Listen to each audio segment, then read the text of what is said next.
So for this week's assignment, we had to think of the 3 objects, and the first one that I had was the color red. I chose red because it makes me think of the bond that fathers have with their children and all the love that's behind that. After this week's reading, I'm realizing just how important it is to help foster this bond in our classroom. We need to try to find ways to involve both mothers and fathers in our classrooms. A lot of the reading was talking about how there's a lot of stuff for mothers and how mothers feel very open with being able to come into a classroom, but fathers don't really feel like they can do that. And in my classroom, I want to try to make sure that, I help bridge that gap, and I have resources for not just mothers, but fathers as well. The symbol that I thought of was a smiley face.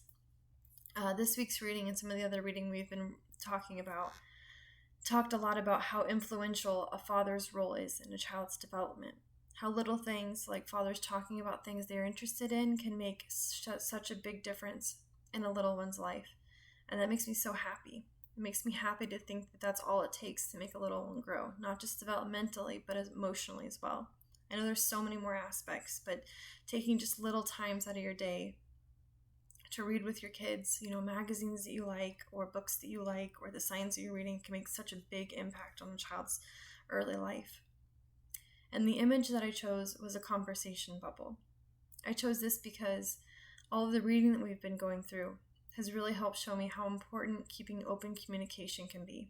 As an educator, there are so many things that we can do to help foster children's development, and a really big part of this is sending resources home for parents to be able to continue the child's learning while they are at home. We can't do it alone as educators. We can only teach them so much. We only get to see them so often. And sometimes it really helps to have that extra reinforcement at home. And a lot of times parents want that. They just don't really know how. Or they don't realize that, something as simple, like I said before, as just reading a magazine that they are interested in, or reading a science. Something so simple like that can make such a big difference.